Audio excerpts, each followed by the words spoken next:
Welcome to the first 40, baby. Snoop Dizzle, y'all. It's Black Thorns Ice Water. We're going to do our sports eye test. First of all, we're going to start off with the NFL eye test. And Black is, he texted me about changing the commissioner of the picks because he wanted to change his pick from Denver last week. We ain't putting no protocols and change your pick. I can't believe it. I'm still, I'm still, I can't believe it. I really can't believe what the NFL and the picks commissioner of our picks did over this past weekend. I can't believe it. I'm gonna take a drink of that. I never seen a game where there was no quarterback, none, no quarterback. I mean, realistically, I was watching the Red Zone channel yesterday, and every time there was zones of that game, I was like, why even show that game? Why show it? I mean, that was despicable. That Bronco-Saints game was, I mean, I'll take the L. I picked them. But as a league, and I know the NFL don't care, but don't come back at some point, Roger Goodell, talking about, we were doing this for our fans. That game was not about the fans yesterday, bro. That game was a disgrace. That was a flat-out disgrace. If you can't delay, you ain't got enough wiggle room to delay that game for another week or two, that's a disgrace, bro. That's a disgrace to put that on as an NFL game across this country and show it to people. Seriously. That thing, if you're going to play it, black it out. So we can't see it, man. Because that was just, seriously, wow. And look what they're trying to do to the Ravens now, man. Look what they're trying to do to the Ravens. You got the Steelers players don't even want to play them. They don't even want to play them. Come on. But they set this up, Black. They set it up this way. That, you guys are following protocols. If you have a position area that's getting depleted, it's on you to replenish it. It's not on us. But these games will go on. And they agreed to it. These players agreed to it. So, I feel bad for, the folks who have COVID and, the players who don't want to play each other. But, they needed to really sit down and really kind of think this thing through. And they didn't. They wanted to be out there. They wanted to play football. They wanted the money.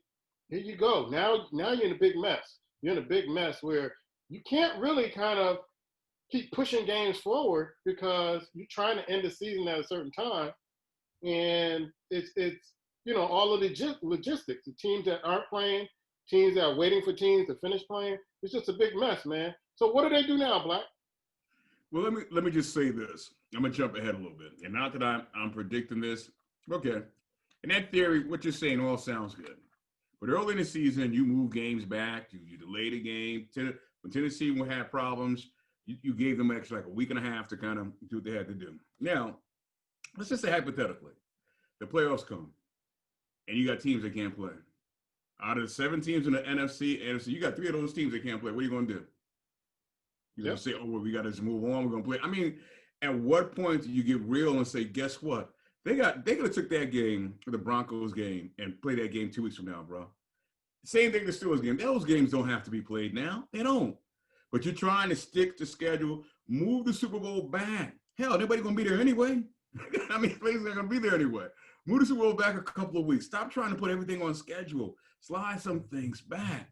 Give teams a chance to at least recuperate. How could the Ravens even put on a game tomorrow night? And like they said, some of their players are thinking about not even showing up. I mean, I said that earlier to you. Thinking about striking. Oh, well, you sign the clause. Damn that. I mean, it's disgraceful to think as a team, as a franchise, to even play. Just give them that. Give them the L, give them the W, take the L. I think they could sit down and do a better job, bro. Granted, the NFL doesn't care. I know what they signed. But for just putting out a product, a simple product, that's semi-competitive, you can't do that. I know they say you got to have, who would have thought that 3 of your quarterbacks would come down with the COVID? I understand your starting quarterback comes down with it. You got a backup quarterback. Hey, you got to roll out there and you play. You got to, but you're talking about in 1 week, in a matter of a couple of days, you lose 3 quarterbacks? You don't even delay the game?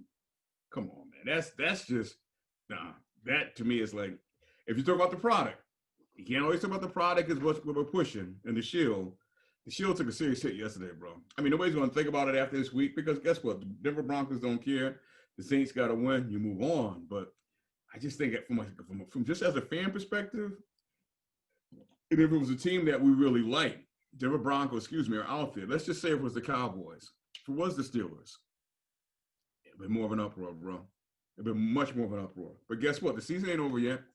They can get their turn. We'll see what happens. I know we've been hearing from Black all season that the NFL don't care. They playing. And I remember talking at the beginning of the season saying, I don't think this is really thought out. What about the playoffs? What's going to happen when you have players who can't play? What are they going to do? I even said that about the bubble with the NBA. What are your thoughts about this, man? Yes, you did. So I'm going to go right back to it. It's crazy. What's really bizarre is, what is it, like 78 guys on the roster like that? Something in that ballpark? 78 total? Plus the practice squad, yeah. Yeah. But so I guess part of it, what I found out is, when I was reading up on that, 22 Baltimore Ravens have either tested positive or been in close proximity with somebody that tested. 22 players.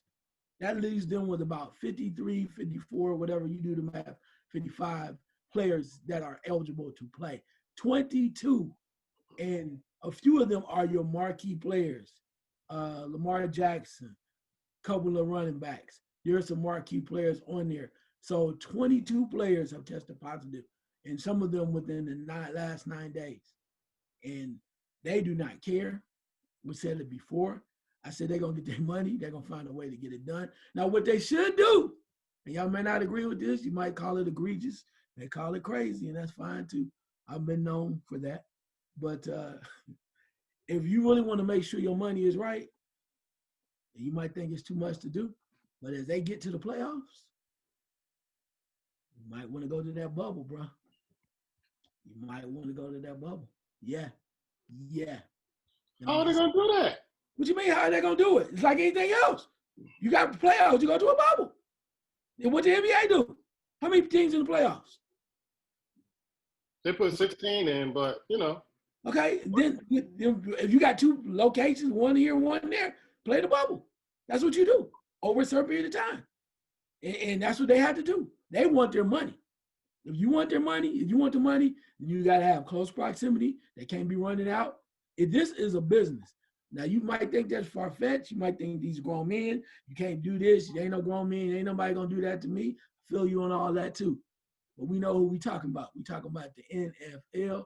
They run their own business. They create their own rules. And if they have to put these mudskudges in a bubble to keep their butts from getting infected and testing crazy and getting their game off, because they're going to have a Super Bowl. This is not March Madness. They're having a Super Bowl. March what? Yeah. PUMA, if they even have to recruit you to come on down, they going to play the Super Bowl. You know what? After watching Kendall Hinton yesterday, I don't want I'm an armchair quarterback. I don't want to look as bad as he did, because we always talk about you could have hit that guy with that pass and all that other stuff. Now, when he got in there for real, 1 for 9, a 0 quarterback rating, I don't want to do it. I'm good. I can't say I'm gonna hit them, but I'm just saying that it makes you wonder. But I do think that they will eventually come up with a plan where they will tighten up the ranks, tighten up the quarters, and if they have to go to a bubble of some type of proportion or some way, they will do it, because it is about the money, and you cannot let this madness continue on. And if people are, because you think about it, you just said it. If you are closer, like in the semifinals or whatever it may be, and then somebody can't test positive, the whole team can't play? That's unacceptable. It's the NFL. They do stuff differently. I'm telling you, they're going to tighten up. You all right? You watch what I say. If they can have a man ostracize a man from the NFL for kneeling, and you can protest, you can call everybody you want to, and he's still sitting at home, and he still want to play, there's nothing they can't do, bro. That's real talk. When you think about how bizarre that sounds, it's some realness in that. Which tells me that the Denver Broncos, they're a complete joke as an organization. They're a complete joke. They're a complete joke. I mean, none of those quarterbacks are playing. But let me ask Our you this. receiver that used to play quarterback, Hey, it took no reps and expecting to win. let me ask you this. Black Thor, was it on your TV yesterday? Like I said, it popped up on the red channel, bro. Okay, but it was on that channel though, wasn't it? Yes. So that means somebody watching. It's just, to me, here again, and I always say it, and I understand it to an extent about business. NFL is about the dollars. They're playing for right now, believe it or not.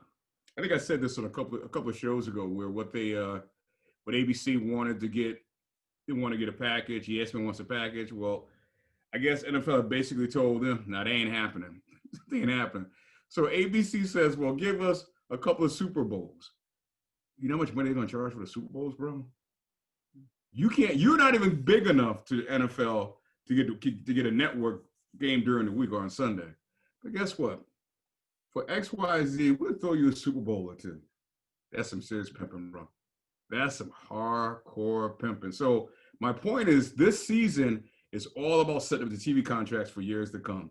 And that's why they're just kind of like steamrolling and they're just kind of moving through. But even with that being said, you could have handled that game, in my opinion, better yesterday. To put that guy out there as a quarterback and let him do that, I'll have the Ravens come on tomorrow night, to me makes no sense.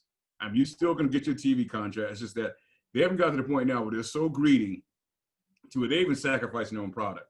And that's something I never seen NFL done before. Sacrifice their own product, they never done. But now it's like they don't even care, bro. They don't even care. So what? So what? So the game don't look good. So what? Because reality is the majority of the players, the majority of the teams are playing. I mean, Kansas City really hasn't been affected by it. But even if you look on the sideline, there's a game going on now. How many players you see on the sideline wearing a mask? NFL came out last week, maybe have put the players in mask. How many see players in mask? But the coaches, damn, you got to have a mask on. The players? You mean to tell me, like I said, you can't even make a mask for them playing? Under Armour got a nice breathable mask. They can't play in those masks. They can't talk in that.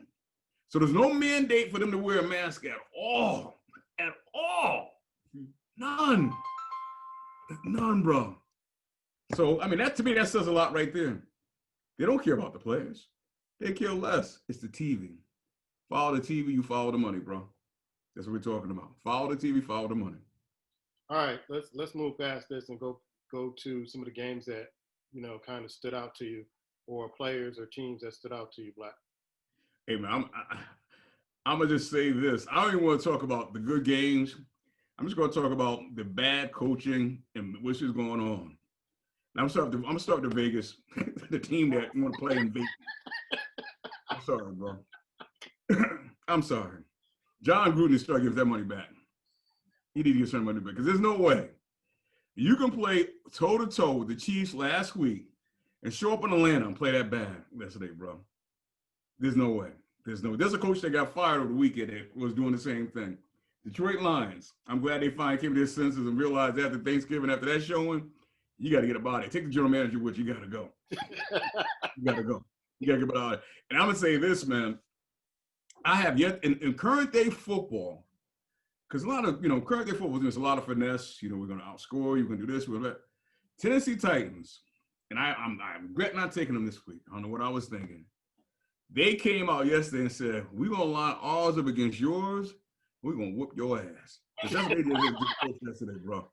That was a clean down home, go back, throwback football ass whooping. They just, with not even thinking twice. They just came out there and clean clock yesterday, bro. That was like, man, if they would have stopped him from running, basically, he might have 400 or 500 yards running yesterday, bro. That was just like, and one thing I've noticed too, and I'm gonna move away so you gentlemen can talk. I don't want to take up too much time. I've noticed, I've seen this for a while, but I've noticed a lot of these cornerbacks, they can't tackle, bro. That's why they're running with their helmet. Their forearm. I'm looking at the game tonight. Metcalf catches the ball. Number 23 runs into him, and it's like bounce. Bro, what happened to wrapping somebody up? Yeah. What happened to really just tackling somebody and driving somebody to the ground? You see none of that more in the current NFL. I'm going to hit you with my elbow. I'm going to run on my shoulder. That's not tackling, bro. Yeah. They don't that's not tackling. I'm stripping the ball. What happened to just hardcore tackling. When I see you, I'm gonna wrap you up and take you down. It's a lost start in the NFL. Yeah. Ice, give me your eye test of games or teams or players that stood out for you this week. Well, I'm gonna go the other way and then come back the other way. What can you say? Even though I don't know how it happened, but you had to give it up to the Washington football team. Seriously, way that they dismantled what was left of Dallas was really sad. 41-16. Antonio Gibson, we know his name now, scores 3 touchdowns. They just got it done, and they just kept hammering the Cowboys. They just drove them into a place that they didn't want to be on. Probably one of the most embarrassing losses they ever had on Thanksgiving. And Washington got it done. So you got to give Ron Rivera his props, at least on that game. So that goes there. The other game, as you mentioned, is a truly underwhelming performance by the Raiders. We have 43 points to Atlanta. They have 5 turnovers. They gave up, they allowed like just so many things went wrong. And they really weren't exciting for it. It wasn't like Atlanta was killing them overall. It was just the Raiders just did not show up at all. And I could not, it was a horrible performance. I've seen John Gruden before, but I never thought his teams would play that bad. And last but not least, as Black Door mentioned about Tennessee, Indianapolis came in as one of the top defenses in the NFL, right? And they're stopping everybody, making things happen. And Derrick Henry, 178 yards, 3 touchdowns, and they just kind of stopped, went like this, just like stormtroopers going straight through. Sitting there going like, what the hell is this? And yeah, they had like 450 yards rushing, total yards. Yeah, man. Wow. Yeah, I'm sitting there going like, so I'm looking at these yardage, and then and then the Tennessee defense showed up too. They Indiana into 56 yards rushing.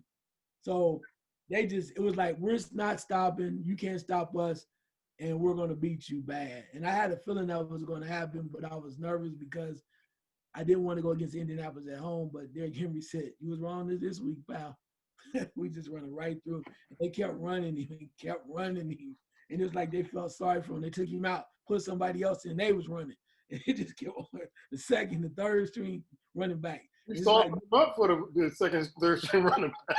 But it's just everybody. It was just sad. So I think Indianapolis learned a rude lesson, and I think we also found out that if Tennessee really wants to play, that's what they're capable of, and that might be hard to stop down the line. Yeah, I heard this, or I saw this, I read this, that the Lions fans donated to Deshaun Watson's foundation for getting the Lions coach fired. So they just started donating money to his foundation. That's bad.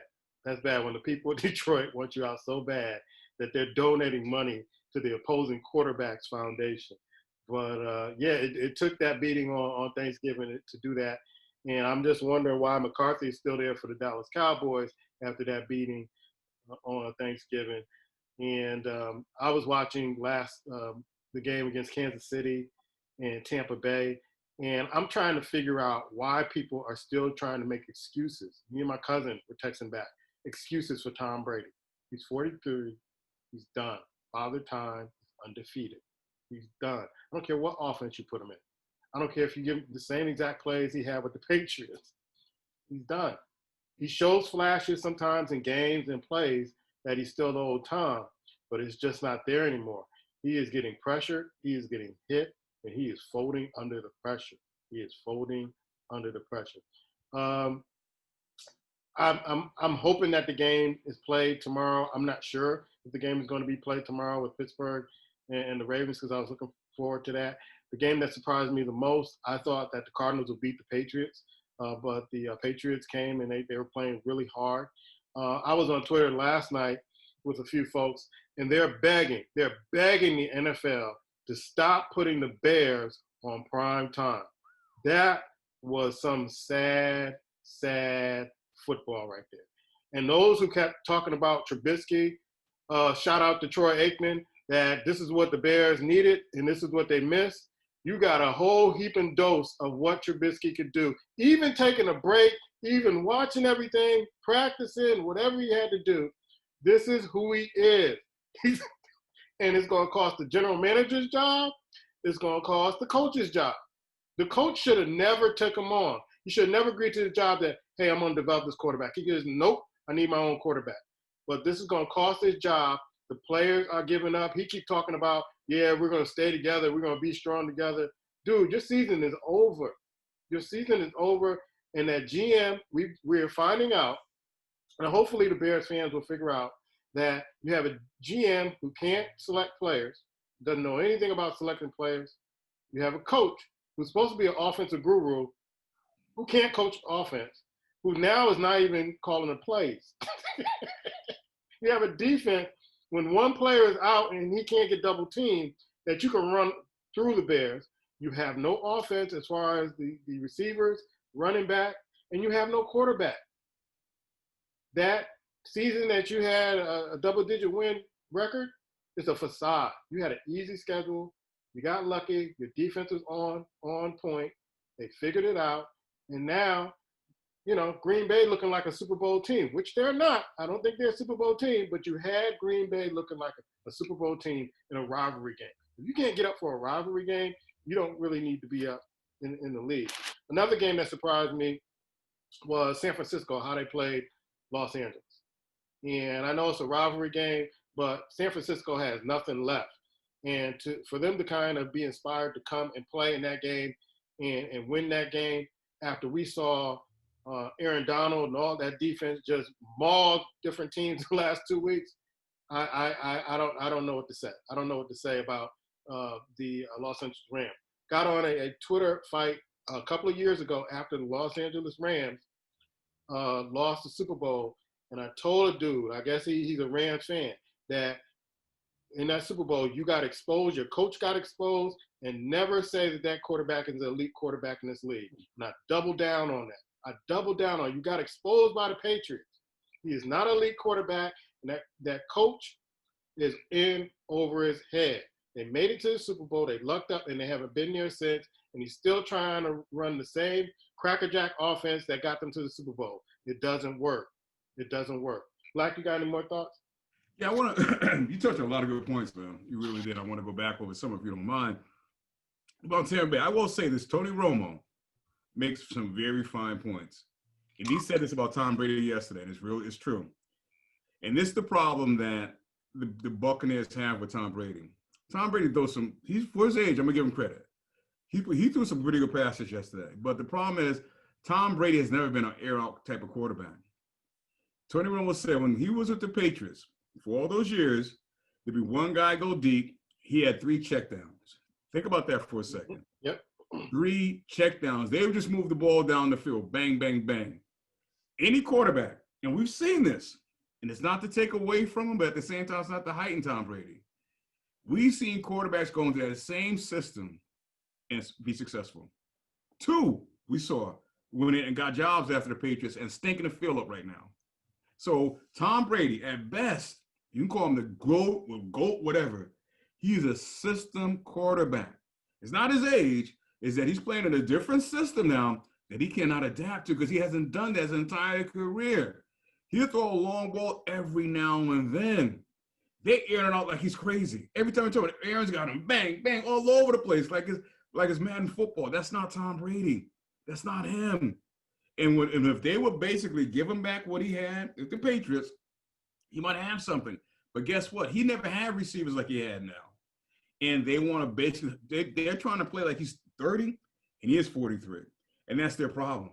And they just haven't figured that out yet. They play these teams and everybody knows now. I don't know why over the years they would not do it. You got to blitz Tom Brady up the gut. If you do that in the first quarter, come third or fourth, he's not throwing the ball accurate no more. He's giving up. I'm telling you, bro, he's giving up because he doesn't want to get hit anymore, especially at 43. But if you sit back in the zone, he'll carve you up like a turkey. And a lot of time over the years, a lot of teams will do that to him because they was afraid they would play zone. You got to go at him. Either if you're going to lose, go at him. Don't be afraid. But that's what I see when I watch and I see Tampa Bay play. They're not the same team. You talk about Chicago, man. I don't understand, again, how that team has not fired their head coach. Nagy has no clue what he's doing. They fired the general manager of Jacksonville, but they didn't fire the coach, David Caldwell. I think that's Caldwell's son, if I'm not mistaken, that of the coach used to coach the Lions. Well, anyway, I was reading an article today, and it's like, they looked at the draft picks that he made, the people got rid of. And I'm saying, okay, if you fired Coughlin, because Coughlin had the final decision, realistically. Mm-hmm. You fire Coughlin, how now can you come and act this guy and fire this guy? When Coughlin, everything that you named for all those years, Coughlin signed off on that. So the owner, where in your mind you thought Coughlin was a vice president, general manager in the first place? That's your bad decision. Own it. Don't act like David Caldwell made bad decision. You made a bad decision. You went that old grumpy grandpa man had no clue what he was doing. No clue. And made him a general manager. And that's what Jacksonville suffered from. Because what's named Coughlin didn't get along with the cat that's with the Rams now, the defensive cornerback. He didn't get along with a lot of the players there. And guess what? When he didn't, what did he do? The same thing that jackass did in Houston, Texas, got rid of him. Look at a receiver now in Houston. I mean, not Houston. That what's name has in Arizona that Houston doesn't have. Some of these old white grumpy men, they don't want young black cats telling them what they can't do and what they want not going to do. So what they do, they get rid of you. And you think that's the way to form a team? No. At some point, you got to coach. And my last point, that's what you saw at the 49ers yesterday. They got coached up. They're still missing players, but for some reason, he found them to dig down and pride and play and watch what happened. They punched the Rams in the mouth yesterday, bro. And you're right about the head coach of the Rams. He's still trying to do what he did 2 years ago, and the league has caught up with him. That quarterback is a joke. He's an absolute joke. Everybody talks about the quarterback with the Eagles. Nobody talks about the quarterback with the Rams, but he's a joke. Both of them. They should both go out of the league next year. Out of the league. Get them done. And I forgot about the Cowboys. You're talking about I forgot about that game. When is Jerry Jones going to realize you made a mistake, bro? You made a mistake, Ryan McCarthy. I mean, let's be honest. That team is too talented to be at home on Thanksgiving when everybody's watching. You made Washington look like they was the Kansas City Chiefs. Don't look now, but the Giants are in the first place. First place. Don't look. You may not want to look. I'm just saying, don't look, but they're in first place. They're in the playoffs. They're in the playoffs, and then Jones is out. Jones, I guess, is out now. Yes, he's out. Yeah. Might be a blessing in disguise. Don't want to wish bad on anybody, but might be something that is good for the Giants. Ice, you need more thoughts? Yeah, you talk about how bad things can be. You talk about these coaches, and you look at what's not happening, and you shake your head. You say, okay, Jacksonville, is trying to do whatever they can do. The Bears, real bad. I mean, just from the standpoint of not getting it done. I guess my point with the Bears is everybody knows what they were missing, and they did nothing to try to make it right. I mean, we've always said they don't have the wide receivers. We always said they need running backs. And then when you have Cordell Patterson as your running back and wide receiver, that's a cause for concern. And there are a lot of people out there that, you looked at the Lions and what they did, and they basically got rid of their coach and their general manager. It just makes you wonder about all the retreads that are coming around. I'm going to say this to you, and I think it's more apparent now. You might think I'm crazy. It may not be ideal situations, but I'm going to name it off real quick. Detroit Lions, Jacksonville Jaguars, Houston, New York Jets, possibly the Cincinnati Bengals, and maybe the Chicago Bears. 1, 2, 3, 4, 5, 6, maybe 7 teams. Say what you want to. I don't care what you say. There's no way in hell you can tell me Eric Bieniemy couldn't help your teams.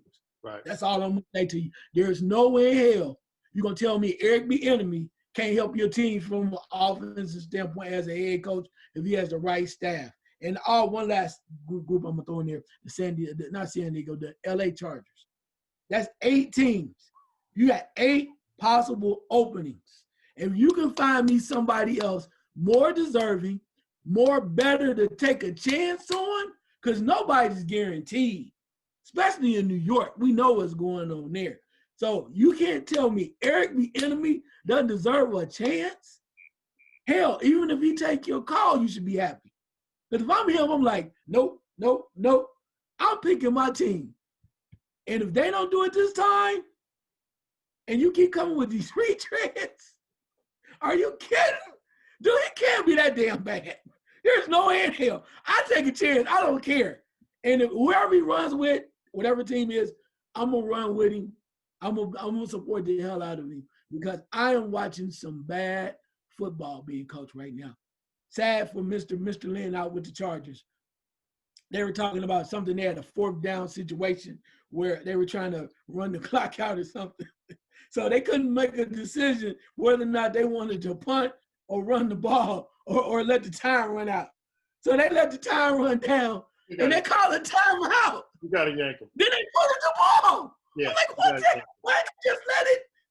Don't. Why you call timeout? What I'm saying to you in that position is, you call timeout when the team that you were playing was wanting to get more time. So you gave them an extra timeout. You gave them an extra timeout by calling timeout to punt. So they had like 2 extra timeouts. Then you gave them an additional one because you couldn't make a good decision. And poor Mr. Lynn, you saw them on the sideline conferring with his other assistant coaches, and they was like, timeout. And Eric Bieniemy is bad, that bad? Nah, bro. Eric Bieniemy, take your time, brother. Let it all play out, and somebody should call you.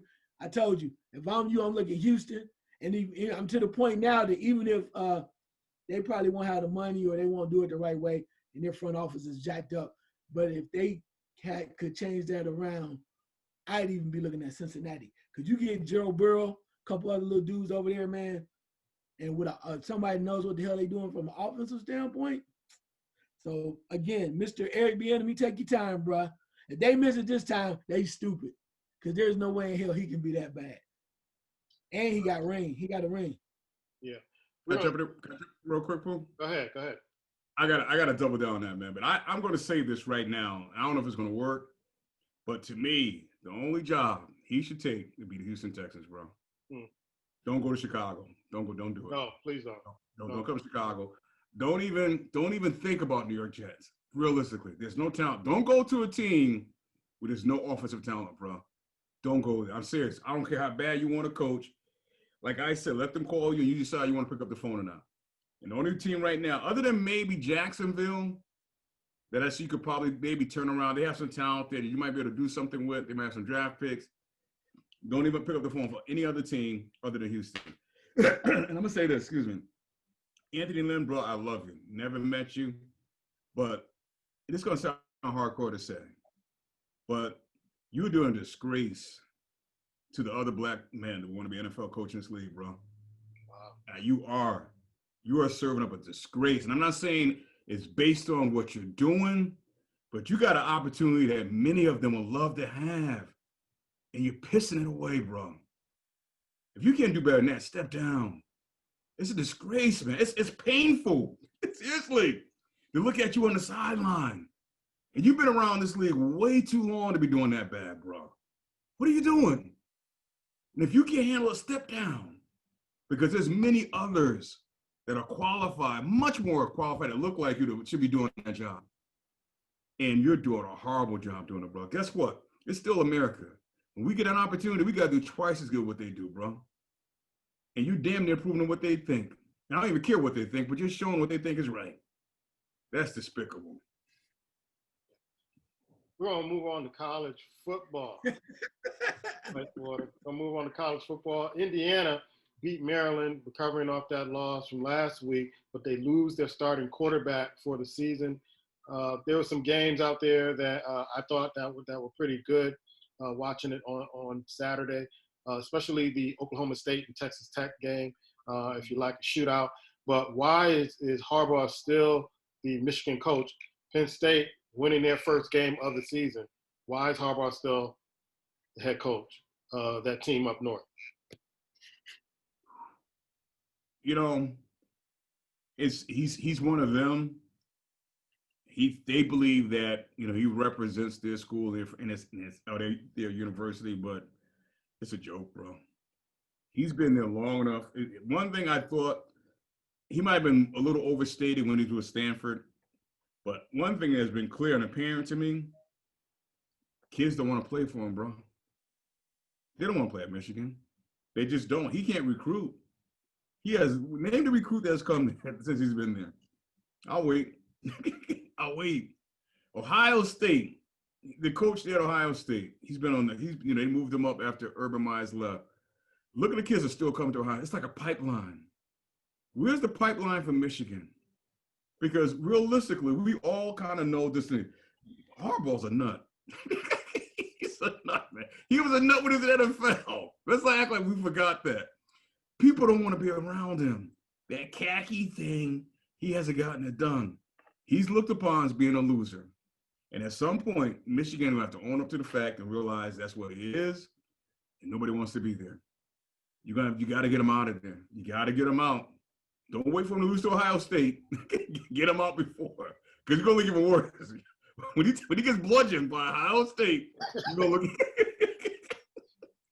I would get him out for that game personally. Put an interim in, take your loss. I don't think they're playing Ohio State this year, are they? Are they playing Ohio State? They're playing Ohio State? Oh, wow. Yeah, I think it's next week or in a couple of weeks, yes. Oh, wow. And that's what I'm saying. It's like, it might be this coming week. You got to get him out of there, bro. You have no shot against Ohio State, with them or without them. But at least you start to move like in the right direction, because what you're paying and what he's bringing that university, it's a joke, bro. What's the AD doing? You can't tell me the alumni aren't yelling and screaming to get him out of there. You can't tell me. You got alumni on TV that are embarrassed to say they went to Michigan. So you can't tell me that the money is saying get him out of there. For whatever reason, the AD is sitting quiet, but I don't know why. Give them hope, man. Get them out of there.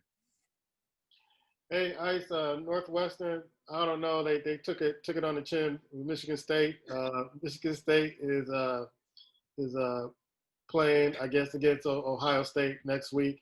And I thought Northwestern was going to go undefeated and meet Ohio State in the conference championship. And Oregon took it on the chin this week. We were both looking at Oregon, liking Oregon, but they took it on the chin. And North Carolina kind of let me down. First half, they were playing Notre Dame real tough, and then just let me down. I would have wore the North Carolina jersey if y'all would have won. But I had to go with my high school hoodie, North Brunswick High School basketball, 1980, 1981. Give me your eye test of college football. Well, there's always a few that want to be at the top. It's rough out here, man. Especially with these games being limited, and you're gonna play 5 or 8 games, so it matters. But Oregon State was a hell of a game. I'm gonna have to go back and watch it. I know we was watching some other things, and our West Coast correspondent, got a little upset with me because he watched me watching the fights instead of the football game. So, but Oregon State, they rose up. Oregon's a very good team, but when you got those battles of states, it goes a long way. So that was an interesting game. The other games too was, you got to give it to Notre Dame right now. Notre Dame won that game, and 31-17, and interesting as well. So they're still in the running. And then Iowa State over Texas. They just keep not putting that nail in that coffin down there it appears down there in Texas, man. So for them to make a difference. But you mentioned the Michigan situation. All I'm gonna say is this: Michigan, I don't see them removing the coach before the rest of the year. You only got a couple weeks left, so it's kind of like if you watch Game of Thrones. There's one of the greatest scenes ever made. They call it the Red Wedding. It's where they take out a whole family of the whole top-notch. Whole Stark family. Yeah, the whole Stark family. They just eliminate them all, leave them with kids. They even kill dogs. They kill everybody. And the only people that made it out is the ones they couldn't find. And I don't know what's going to happen when Ohio State plays Michigan, but if it happens the way we think it's going to happen, that's going to be the significance of what they call the Red Wedding. It's going to be so bloody, so nasty that you're going to remember, and they go, well, I guess we got no choice now to kind of move on. You saw how bad that massacre was, and unless somebody gets sick or something, that's how we rolling it. Maybe we ought to just mail that in, but yeah, I think they're going to roll that out to the point of, them just saying, hey, we got to move on, and we just have to because of the factor it's not going anywhere. And I think he'll realize that too. But they always want to make sure they gave him the length of his contract, and he'll walk away and they'll do something else. But last but not least, I also want to talk about Indiana quarterback Mike Penix. From that standpoint of Mike Penix Jr., tough quarterback for Indiana. Had torn Achilles. Yes. Out for the season. Very talented young man. My heart goes out to him because even if they weren't going to win the Big Ten, I wanted to see them how far they could go against other teams, like in the ball game or something. They got a big game coming up against Wisconsin.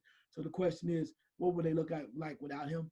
They still have some talent. Will they be able to do some things? But the way that they won their last game, maybe not. But heart goes out to that guy because he's a gamer and competitor, and they'll have to move forward. But not a bad week. Now we're just trying to see each week who can last, who don't get sick. Who's gonna play this week. If the team gets struck down by COVID, the season's pretty much over. They're backing this up too much.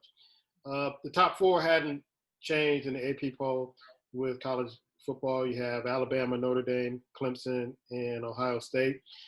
Texas A&M and Florida and Cincinnati are waiting for the top four to slip up so they can slip into the playoffs. And so Florida is number 6, followed by Cincinnati, number 7, Northwestern, number 8, followed by Georgia and Miami of Florida. So there's some games that I'm going to be looking forward to looking at. Texas A&M and Auburn, that should be a good game. Ohio State, Michigan State coming off that big win. Michigan State coming off that big win against Northwestern. Let's see if they can keep it going. Also, you have Alabama and LSU. That was canceled from last week, and it should be on this week. Always the favorite, Oklahoma versus Baylor. That should be a good game. And Indiana versus Wisconsin. Both teams have one loss. BYU, I'm still looking at BYU. I think they're a great team, and they should be ranked higher. They're going to play San Diego State, and Oregon is going to be playing at California. So there's still some games that are out there that if you want to watch some great football, you should stay tuned. College season is just getting getting good coming towards the holiday season. But I was talking to my dad, Ice and Black, and I was telling Dad, like, listen, some college basketball games are on. He's like, no, I can't watch them. I can't watch them. And basically can't watch because you know how you get your mouth all water for something that's really good to eat, and then it's just snatched away from you. And so you might as well just not even look at it. That's the way me and him are looking at college basketball. But there are some great games with Villanova, Virginia, and I believe Kentucky getting popped early in the season. Give me your eye test on college basketball, Ice. Yeah, a lot of good games. These teams really want to play. And the reason why they really want to play is Baylor had a situation where they were detained at home because of COVID and stuff was going on, and they were not allowed to go to some games. They found a way to leave, like I think on Thanksgiving Day, to try to get their season started, and they showed out. I think they played Louisiana, beat them 112-82, and they beat Washington as well, very significantly. So that went that way as well. Illinois came out early and started the season out real. We got gangbusters, and then they ran into a buzzsaw called Ohio University. Yes. That was one of the best. If you want to watch a game to go back from last week, watch Illinois versus Ohio U. Yeah. Nip and tuck, back, just each going after one another. Great game, 77-75. Illinois won that game. Baylor, like I said, is very impressive. And I'm going to have to throw my boys out there. One of my favorite teams because they're just so athletic and they play well together. They're playing well together early. That's Gonzaga. Gonzaga with a very impressive win over Kansas early, and then they just annihilated Auburn later on. That team, they're tall, they're lanky. They have a lot of different foreign players. They got transfers. They got there's a mixture of everybody over there. So when you watch them, the way that they play, though, man, they move that ball. And it's really interesting because you see guys like 6'9", 6'10" from Yugoslavia shooting threes. And it's like, what the hell? Who was that? You shaking your head like, Yeah, is he 6'10"? just pulling up like he belongs shooting threes. Oh man! They got the old school headbands, and they just they right now they're playing very fluid, but it's gonna be a lot more games to play. But if you want to watch the team that plays well early, I would suggest checking out Gonzaga. Also checking out Baylor. Baylor looks pretty good early on, but it's a long way to go, and we hope anyway. It's a long way to go in the season. Speaking of that Ohio-Illinois game, Jason Preston, I'm a big fan. Put in 31 on Illinois, and Illinois is not a slouch. They're going to be playing Baylor, Black. Illinois, they're going to be playing Baylor on Wednesday, and Gonzaga's playing West Virginia. One thing you can say about Gonzaga, they don't have the soft schedule like they usually have in prior seasons. They are playing the top teams in the country, so that people can't say that they're not a number one seed at the end of the season. But give me your eye test, Black. I'm like your dad, man. It may take me a week or two to get up to speed. That's to make y'all happy because, if March Madness happens, I'll be sat down.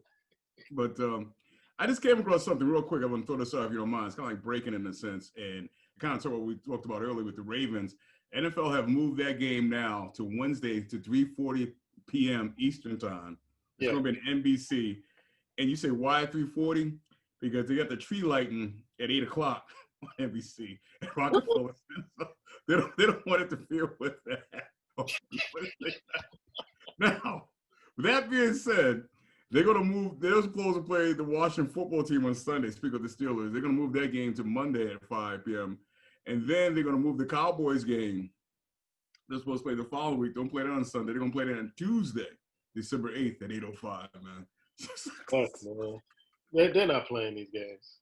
I mean, when you think about it, you're going to play a game early so you can light a damn tree. Wow. I'm sorry. I'm just disappointed in NFL. I want to talk about college basketball. Sorry, man. What college basketball? I'll get up to speed. I'll be honest, man. I didn't realize that y'all would go check some scores on football that they wasn't even playing college basketball. Yeah, they didn't really announce. A lot of the tournaments are happening right now. Villanova came out strong. They took a loss. Kentucky came out really good. They took a loss.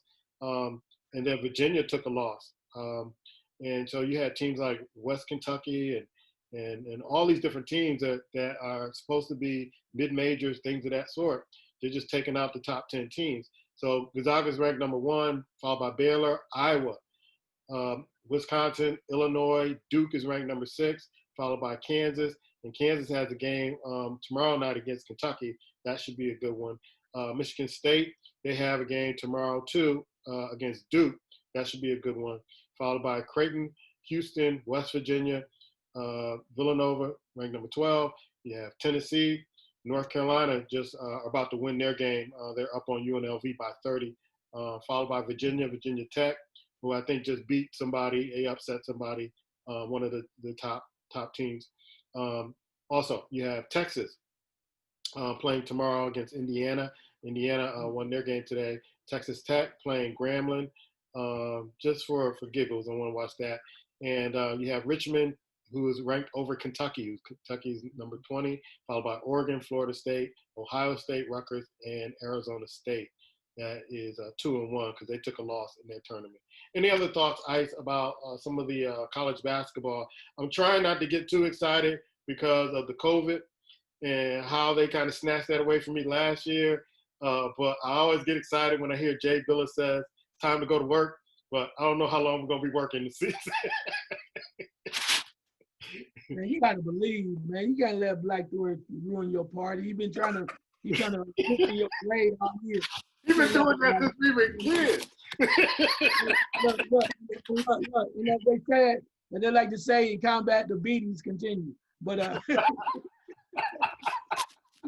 so from the standpoint of this college basketball, people look out for it. Well, you mentioned Baylor is really good. I think University of Dayton, I think they're going to have, even though they lost Tobin, they're supposed to have a nice nucleus coming back. So he's going to check them out. And one player, even though he may not be fully developed yet as far as his game is concerned, one guy you got to watch. If he gets inside the lane, he is must-see TV. There's a young man by the last name of Jones. He plays for the University of Texas. He is must-see TV. In the lane, around the rim, somebody's getting dumped on. If you want to see a couple highlights, run back the last couple games they've had to date. He is so strong on the inside, must-see TV. He's a finisher and a great player that you want to watch for his excitement. May not be the greatest player, kind of like you remember back in the day when Dominique, for those, I'm dating myself, but when Dominique Wilkins was at the University of Georgia, they called him human highlight film for a reason. And you just wanted to stay tuned. Bias was like that, and also Michael Jordan. But you just never know what they're going to do. But this Jones kid is pretty decent and exciting.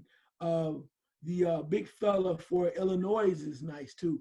Yeah. I think he's Africa, very strong on the inside, very impressive. And I think with a lot of work down the line, he could be somebody we could see playing in the league. Did you notice, Ice, that they kept mispronouncing one of the players' last name wrong because his last name is Cockburn, but they would not say that on TV? From Illinois, number 21. They would not pronounce it on TV. Yeah. We can say it here. Let's go to boxing. We've been talking about this all night before we got on the air. Check out our bonus coverage. We're going to be talking about it. But, man, this was a funny night. I keep telling folks, this is the future of boxing.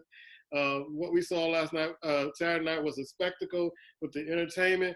I see why they put the entertainment in, because they had to clean the ring after each fight. But it was some sad stuff. There was a weed fest. It was a gang fest. It was a concert. It was two uncles fighting at a barbecue. It was all mixed up in one. And to me, we'll start off with the Tyson Jones fight. I did not want to see this. I plugged it in anyway, and I was reminded why I didn't want to see this. But I thought Tyson won the fight. They gave him a draw, I guess, to kind of draw in more folks. We're suckers. We keep falling for this. And it's there. Ice, I know you called after the fight. I was laughing so hard, and then my boy from Detroit called. I kept laughing for 2 hours about what everybody thought about this. It was a spectacle, but who made my night was Snoop Dogg. He's got to get a commentary job either in the NBA or in boxing, or these events like this where they have exhibitions, not for the main stuff. But I don't know if Sugar Ray had a contact high, because you couldn't hear him in the Mike Tyson Roy Jones fight. Israel, the guy who was in the UFC, take him off. He brings nothing to commentary. He talks too low. Nobody understands him. Even the commentator kept talking over him. But it just looked like two 50-year-old uncles fighting. Grandma, they fighting again. Come break them up. And it was $50. But I think everybody, they got their last work with the Nate Robinson and Jake Paul fight. But give me your thoughts about the fights, man. As you said early on, it looked like we were going to have a decent night of fights. Had a couple guys fighting and giving their all, and banging. You're like, okay, one of the fights was early on looked like fight of the year. Yeah. They put a lot of work in, and then it got better, and then they went straight downhill. And the performances was what they were. I thought there was like a gang battle. I had mentioned to you before that, on part whether the one of the rappers on there, he wore red. I told you, it reminded me of a boys club talent show gone bad. Out of control. The chaperone was trying to turn the lights on. Need some help in here. It was just that's how bad it was on some of the performances. But the Nate Robinson thing was pretty sad. But and of course everybody ran with the memes and stuff, and that's all well and good. But after a while, you had to realize what it was. You had a YouTube star versus Nate Robinson, and when that becomes the highlight of one of the actual of the night, along with Snoop Dogg, like I said, it wasn't hard for Snoop Dogg to be the star. that night. Maybe he set it up that way. He brought a couple of some boys on from down back from Crenshaw. behind the bowling alley. Brought them on. You want to run? You want to play tonight? Yeah, you got free weed too, and wings. All right, come on in. But it was really sad. But the Mike Tyson Roy Jones fight, I'll say this. I remember I said I don't want to see it. He's too old, whatever. And Black Thor said, no, it's about the money. Let that man make his money. I'm gonna tell you what. I wish that man would stay home. And I'm not mad. And there wasn't nobody getting hurt. They were like just too old. You know, Roy Jones, hugging each other. Roy Jones is like, it's one of those movies. You ever see those movies when your uncle old and he trying to stick a move like he used to back in the day? He like this, and he just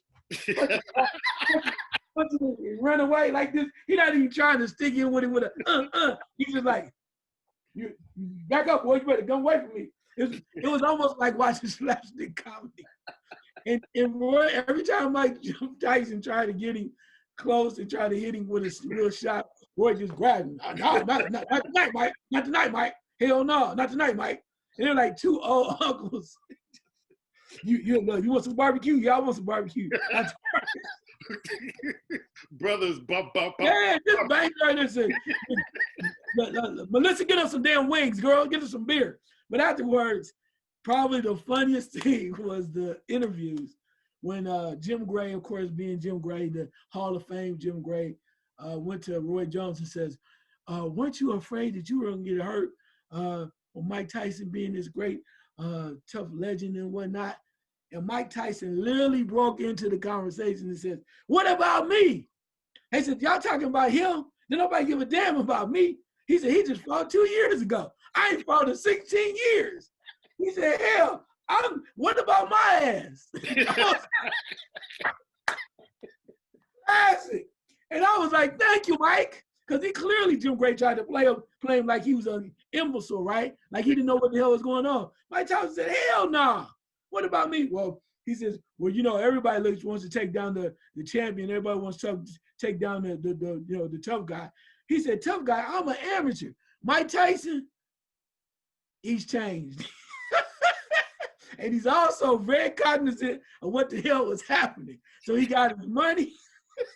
And he said, I'll do it again. They're like, Mike, you really didn't look impressive. He like said, oh, I'm not fighting for a title. I'm just doing it for charity. I think Mike Tyson is stupid. Not anymore. He had somebody that has been coaching him. His wife was like, oh yeah, we said, you want to do it again, Roy? We'll keep doing this for charity. He said, I'm not fighting for no more charity, you know, for any more titles. The man is, he had so many surreal moments where he was really talking truth. And I don't think a lot of people wanted to hear that because they wanted to hear the so-called old Mike Tyson. Yeah. And then two, he was like, yeah, I got a weed business. I mean, he said he smoked weed before he got to the ring. Right on, Mike. I like this new Mike Tyson. I want to see more of him. I don't know if he's going to fight again. I don't give a damn. I just want to see him because I love this because he understands where he is, who he is right now, and he's not letting anybody get in the way. I love Mike Tyson. I have in the past, but I like it because he's cognizant. Yeah, I said it. Cognizant of who he is right now and what his life is like. Bravo, brother. Keep smoke alive. Yeah, he said, they asked him before the fight, he said, are you afraid? He's like, yeah, I'm afraid. I've been in here 15 years. Keep smoke alive, Mike. I love it, man. Man, I got a whole other respect for him. You can smoke weed and go in there and fight and then come back out and smoke some more weed? Wow.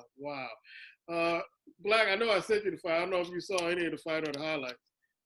No, I saw the highlights, man. I didn't realize you sent to me, bro. I gotta go back and check if you said the whole fight, man. I appreciate it.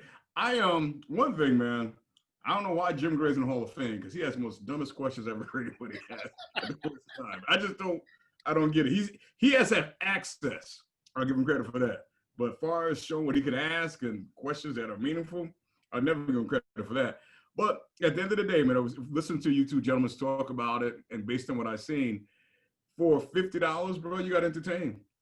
You got entertained. Mike Tyson. You got that right. Yeah, you got entertained, man. Mike Tyson still has a drawing. He has a following. And I'm not sure what's going to come out, how many people paid to see it, but at a time when there's really nothing else going on a Saturday night, people will pay $50 to have their friends over, do what they do with their friends, and watch Mike Tyson go out there, bro. So if he wants to do it again, for the most part, even I sit here watching. Man, I watch the charity. Yeah, when we talk about charity, charity. And him talking about smoking weed and his weed business, I will watch that. Not about him being having this delusion of grandeur, like he's gonna be charity. No.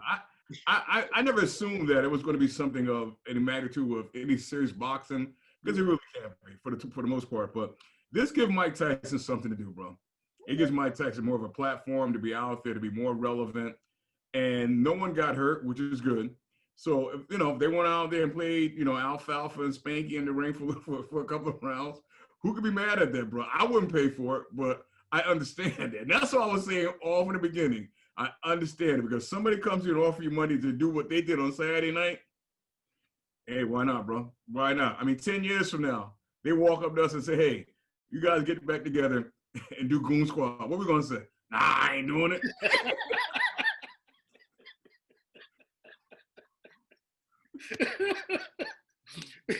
You know what? Tyson lost, they said 100 pounds, man. Yeah. Wow. He lost 100 pounds to get in shape for this fight. So, he looked pretty good. Roy had a little tummy in the weigh-in. I'm like, oh man, Roy in trouble. But I thought he had some hurt ribs, because Roy was kind of holding himself during the interview, and Tyson was getting to those ribs. And there was one punch. It was a flying right hook that if Tyson would have connected with that, it'd have been lights out for Roy. I mean, he just missed him. And you could see it was a flashback. And even Snoop was saying, oh man, oh Lord, please don't let him flash back. Please don't let him flash back. Because there was some times where Tyson was just missing Roy, and Roy was getting out of there. And you're right, he was holding. I don't know why they just gave him a tie and a draw. It was clear that Tyson won the fight with body shots. But after the first round, 2-minute round, that first round, Roy was done. I mean, he was just tired. I mean, you knew he wasn't in shape. They were both tired, kind of breathing, trying to talk, and the ring, cornermen were kind of hyping him up and trying to get him to go out there for 8 rounds. It was real sad to see. It was really sad to see. But like I said, if you have watched this fight, just listen to the commentary of Snoop Dogg, especially the fight with Paul and Robinson, where Snoop started singing spirituals when Robinson got knocked down. Negro spirituals. And a lot of people thought that, oh, this is a mean, no, he was doing that during the fight. That's why this guy got to have a job in fight commentary, because he just made the fight more interesting. Any other thoughts about the fight, Ice or Black? After dark is what they're gonna call it, because that was you showed them fights after midnight. That was bad, man. But Mike Tyson, like you said, he got his money. I was happy for him. I'm glad he's in a good place. Roy Jones, just keep training people, man. Don't get back in the ring, please. Don't get back in the ring. Mm-hmm. But I hope this is not the future of boxing, man. We got a real fight coming up this weekend, real fight, and I hope that that's solid, because we've been waiting for some decent fights. This is coming up, but this was just a night to kind of relax, spend your $50. As Black Thor said, you were entertained, even bizarrely. you were entertained. So chalk it up that way, but they should put like a disclaimer on it. Yeah, definitely. Yeah, this is not for everybody. Not for kids. Yeah, not for kids, not for everybody. Yeah. And we do encourage we encourage weed smokers in the 420. Yeah, because they should have put a disclaimer on, because you couldn't. I mean, we were kids growing up watching boxing. I don't think our parents would have let us watch that if it was out when we were kids. I wouldn't let my kids watch it. But yeah, it was for strictly adults. You got any more to say about the fights, Black? No, I'll take a look at it soon, man, and that's all I got, man. But I think we will see. If not against Roy Jones, Mike will be back, bro. He was asking for people to fight, and a lot of people turned him down, and Roy was the only one to say, yeah, I'll do it. Yeah, somebody that's been from the past will appear, take some cash. You know what I mean? Especially now they realize how they could probably stay away from like Roy seemed like he did and go 8 rounds. You know, we all want to be on TMZ now, bro. We all want to be on TMZ for whatever it is. We all want to be on this. So somebody gonna come out of the woodwork. Before I go to questions from Ice and Black, like I said, the quote from Snoop Dogg last Saturday was, "There are 2 things you can't play. You can't play boxing and you can't play pimping." That's it. Can't be disputed. Black, your question. My question is kind of, you know, something that I know we're talking about college basketball getting started, and it almost seems like maybe if they do have a roadmap, they're not saying it, but does it just seem a little bizarre with everything that's going on, with the numbers spiking all around the country, everything's going on, that they're just rolling the basketball out with no roadmap? Does that kind of seem a little strange? Ice? Yeah, I think they're just trying to see how many games they can get in before the tournament, man. I really do. You know, I've heard different things like they might only have 20 games and then they're going to play. But I think at the end, they really don't know how it's going to go and until something spikes. But I'm telling you, they already said that if they can make it through so many games, that tournament's in the bubble, bro. That tournament's already in the bubble. And that's what they're doing. They're just trying to see that go along. I saw a few women games, the women's games were canceled or postponed. So I think they're gonna just kind of shoot through and hope people get tested and move forward and just try to make it to the finish line. So they can get their March Madness or April or May or June Madness money. Yeah, I think it's a situation, man, where they're going to run as fast as they can, as long as they can, until they have to stop. That's the way it is, because it's almost like it's just too much money that they have to recoup. And so they're just going to run and do this as much as they can for as long as they can, and then at the expense of the student athletes, the expense of the student athletes. So it's all about the money. They're going to make this cash run, and by New Year's or after New Year's, if they have to shut it down, they'll shut it down, and then they'll wait till people recover, and then they'll go into the bubble. Black, your thoughts? I just find it real interesting that there are really no outcry for the student athlete. There is none, bro. In this country, anywhere. So when I say that, I'm saying that to say this. From this point forward, I don't even know. We should have a talk about them not making money. They're not getting paid for what they're doing, because you can't show me anymore that you have no concern for student athletes, football and basketball, when you roll them out there to play the way they're doing now. When you got a head coach in college football that's mad at a team for doing the right thing, because they want to beat a team into you know you're going to beat them anyway, but they want to beat a team and run their percentage points up to get higher when they're ranked. No more has to be said. When you got a college coach as Coach K and Duke is more concerned about playing in division and dominating, it's just no more to be said. But it is the world we live in, where when people look at the status of these coaches and they forget everything else. And that's college sports, bro, in a nutshell. It's all about the college coaches, what they do, what they represent, what the school represent. And the college athlete, who cares, bro? Nobody cares. Yeah. Ice? Yeah, I guess my question would be, when you look at all of the college sports and everybody's trying to get in. I mean, the NFL doing what they're doing. NBA is trying to do what they do. But college sports is trying to run the same way, trying to get everything in like that too. Why is it, do you think, that one group has been very quiet? You have not heard a lot from them. You've heard it from the schools, but you have not heard from basically the head of the NCAA talking about how this should be run or what the steps are, or what they're looking for. You really have not heard a word. Everything you heard has been from the schools and the conferences. The NCAA has been quite almost silent. Black? For legal liability, bro. Whatever happens, they want no liability. So if you say something out there, if they say something and they put themselves on the line, they're afraid. I'm sure their lawyers told them they're afraid of lawsuits and liability. So what they did is they pushed it on to the different SCCs, wherever you decide what you want to do, went out the way. Liability is one word, bro. That's all it is. You know, they just get it done. They don't care how you get it done. Just get it done. Liability. That's the only thing, because they're just, it's like they don't even exist anymore. But they got the handout though. They got that handout. Yeah, I agree. I said that a while ago that was going to happen. But the other thing is that the NCAA doesn't have any teeth. What can they really do? They just collect the money. It's just a governing body that just collects money off the work of volunteers, basically. It's almost like Girl Scouts.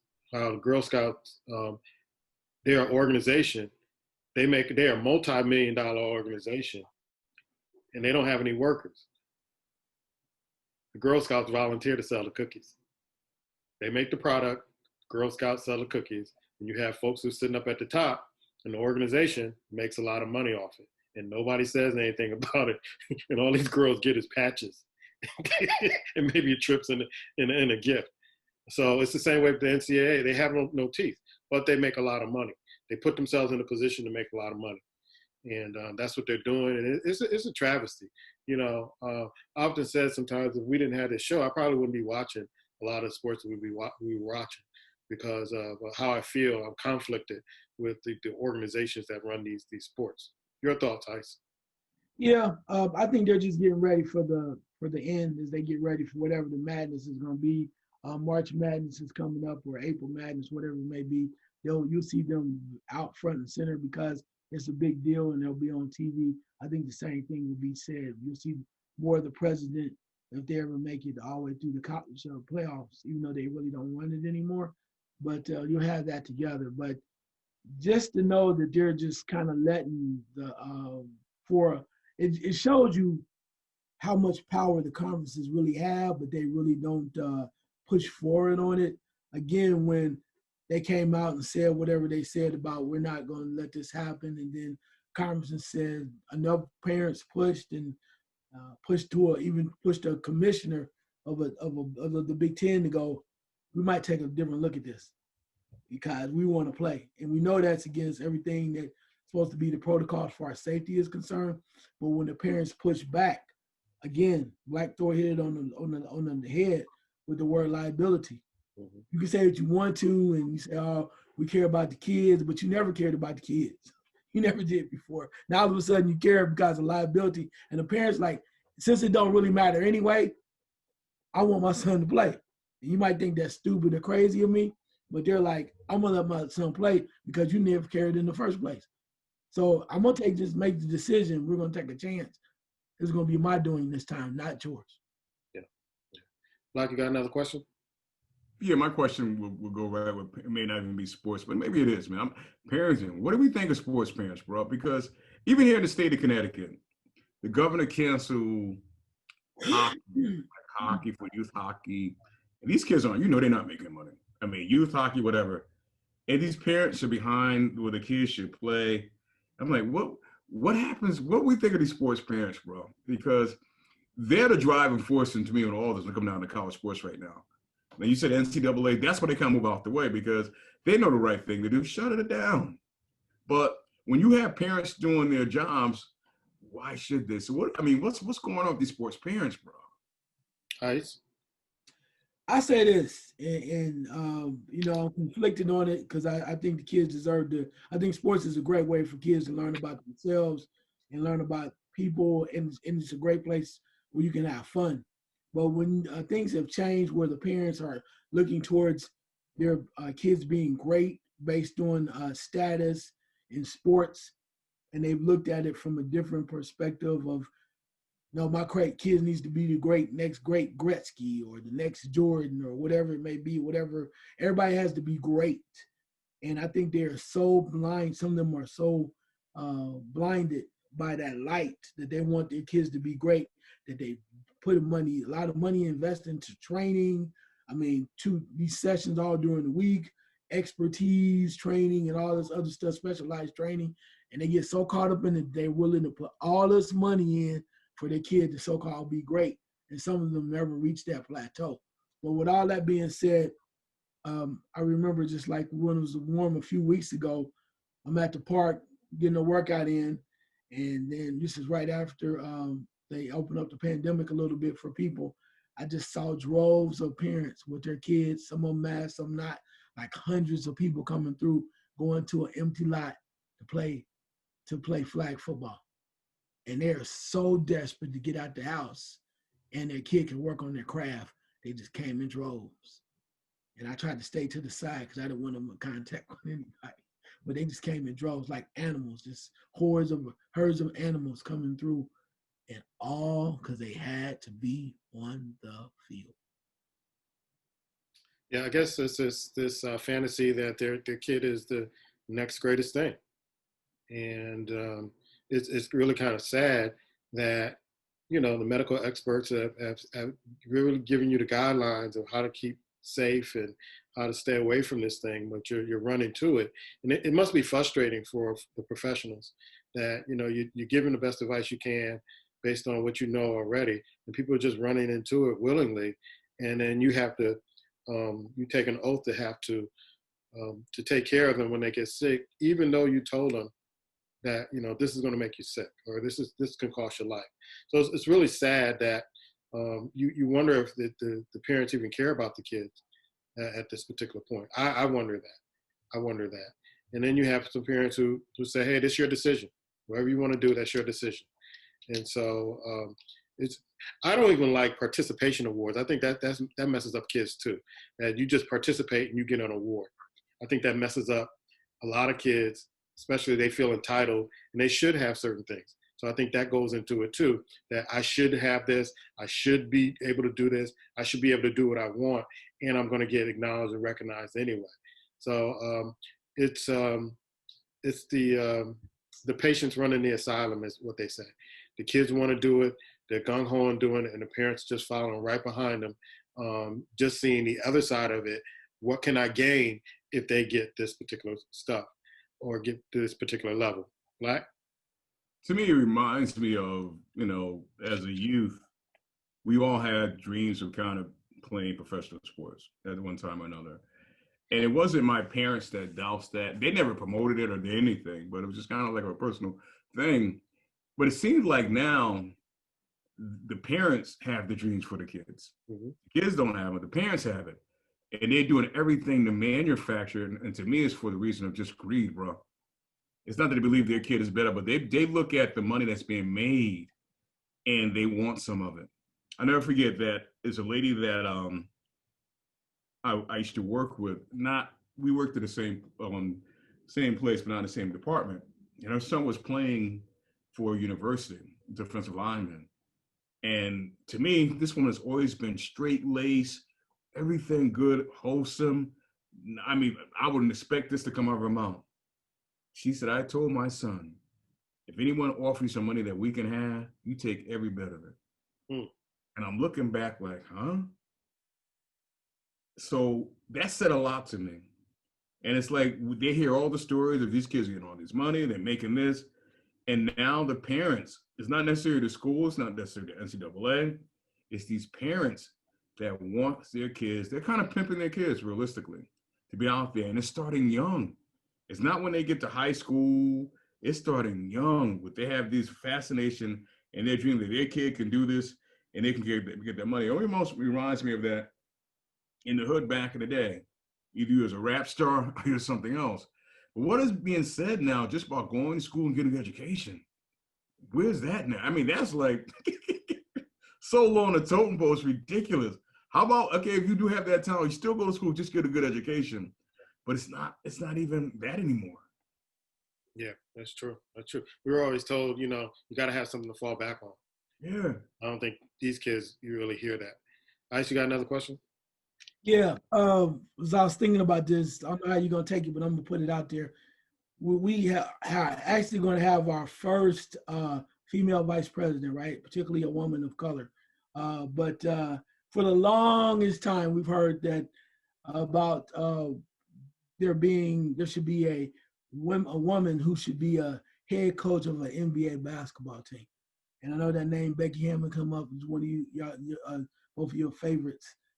Do you think is realistic that she's really being considered?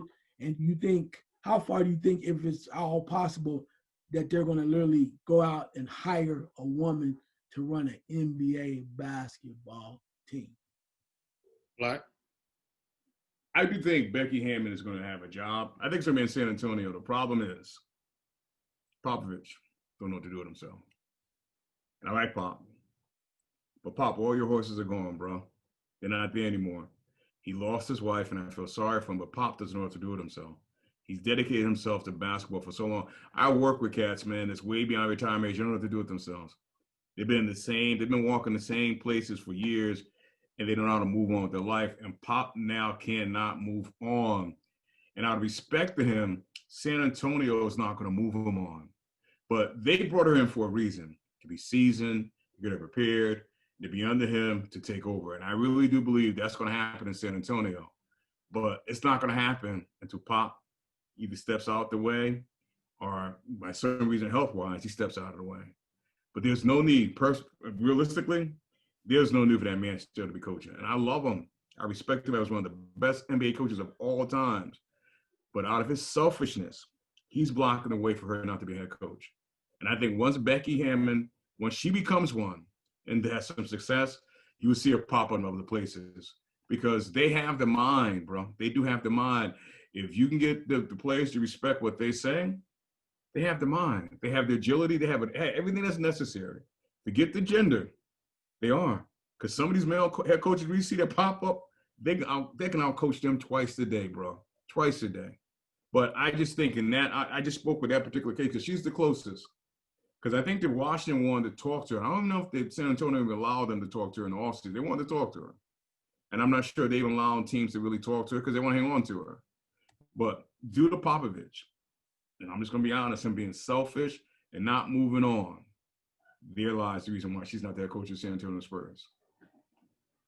I hope so, Ice. I hope it doesn't take like another 10 years for a woman to get a chance to coach. You look at Dawn Stanley, who's coaching South Carolina, and by the way, they're ranked number 1 right now.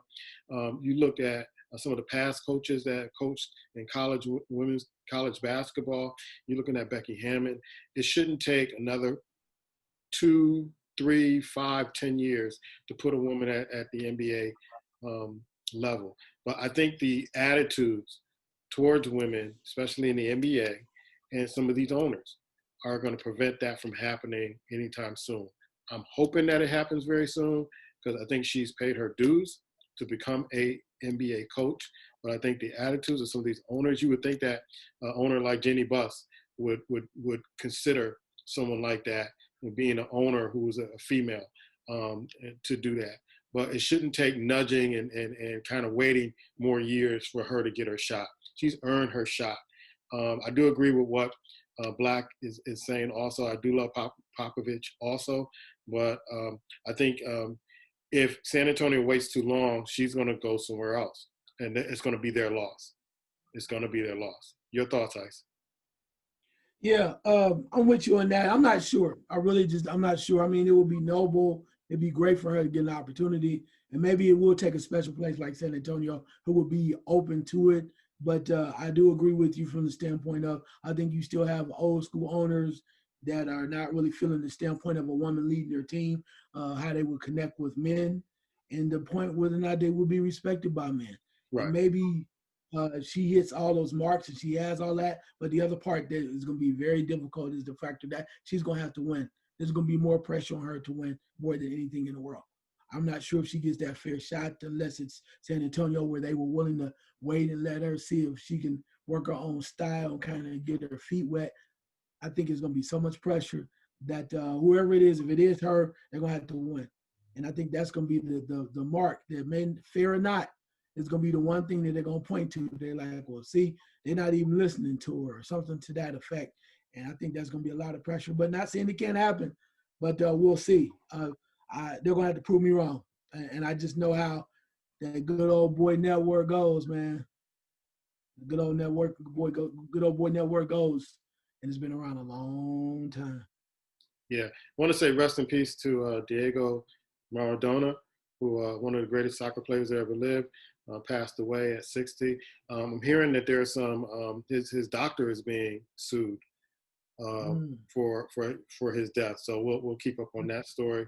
But it was great to see Pele and his tribute to him, saying, I hope that one day we'll be able to play against each other or with each other in heaven. That's respect from one who I think is the best soccer player to ever live, Pele. Last second shot, Black. Ooh, comes from what we just basically talked about, man.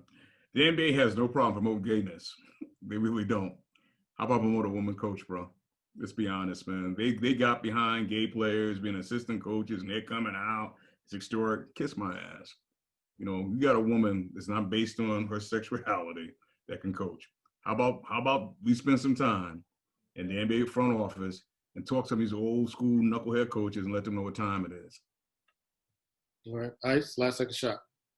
Yeah, there's always more things going on out in the sports world, but what I'm looking at more and more is the athletes that give back. You look at Stephen Curry giving back to Howard University as far as the golf team, and you had Deshaun Watson giving out providing free new uniforms to the gentleman that lost his life in Minnesota. And when you think about, George Floyd. So you think about more and more people like that. But my question is, it's very interesting to see more athletes that will be willing to just give and give what they need to give no matter what, because young people will respect it and need it. And my other little part on this is there's a documentary that's on ESPN, and it's about Tiger Woods. And it talks about the pressure of him trying to be, or what people want him to be, as an African-American hero. There's a great article on the Undefeated. I suggest you check it out, Love or Hate Tiger Woods. But it really explains the point of what's there. And the point of it is, it's not for everybody. Clearly wasn't for him. But it's a hell of an article. So check that out on the Undefeated. Sorry about interjecting that, man. I'm sorry about that. You have the right to your opinion. It's all good. We don't like everybody's. It's what it is. But I think that if nothing else, that piece is worthwhile reaching it, because you get a better understanding. And a lot of people say, if that was me, I'd do this and that. And I'm not putting any, giving them any passes or anything like that too. But until you walk in a man's shoes, it's easy to talk that shit unless you're there. Real talk. I have a bitter and sweet last second shot. My bitter one is towards Floyd Mayweather, who after the Nate Robinson fight went on a tirade about how we should be supporting our black men and black causes and all that other stuff. And my message to him is, like the Honorable Louis Farrakhan said to Mike Wallace on 60 Minutes years ago, you should be quiet. You should really be quiet. Because when folks were trying to boycott Gucci, what did you do? Not only did you follow that black man, you made a video of you going on a shopping spree to Gucci. So you should really be quiet when it comes to stuff like this. Just be quiet. My sweet, got to give it up to Michael Jordan, who took the earnings from The Last Dance, $2 million, and giving it out to charity and folks that need food during this pandemic. Got to give it up to him.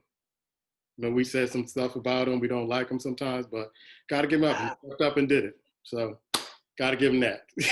Look at black government. That's our show. We'll be back Wednesday, and I'm sure Black will still be contesting the Denver loss with no quarterbacks for his picks. You see it slipping away, don't you, Black? You see it slipping away?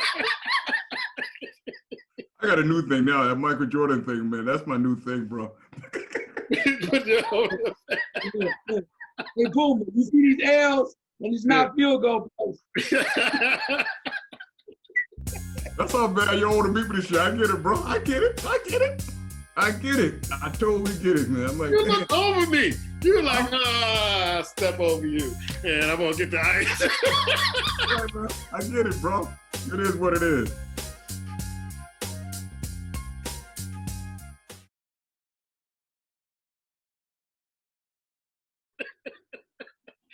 Oh, Oh man, I don't know if you saw those fights. No, I didn't see him. I it's the highlights and stuff, and I don't know what. I don't know, man. It's to me, it's like, how do you think you can just move into an area that you have no training, really no real hardcore training, and just step out there and let the world see you just get taken care of that way, bro? Because the other clown, did the same thing last year. That was a joke they did last year. Him and these other two, him and this other guy. I guess they want to fight him now. They're YouTube guys. They fought each other. That was a spectacle. That was like, what are these non-boxers in there doing? And then to make it so, that's why I think he jumped in, because he's like, this guy can't fight. You spend months getting ready. But what made the whole night was Snoop Dogg. His commentary, yes. His commentary, yeah. Sugar Ray was on the side just quiet, because Snoop just took over. His comment, he wasn't even supposed to be there. It's supposed to be Lil Wayne. He got up there, and first they started fighting. He's like, man, look like two of my uncles fighting at the barbecue. And he was like, come on, man. It was like being at somebody's house and commentating. But the fight was over. He said, listen, there's two things you can't play. You can't play boxing and you can't play pimping. Man, I fell out. Somebody played a video of Roxanne going down, and he was singing an old Negro spiritual.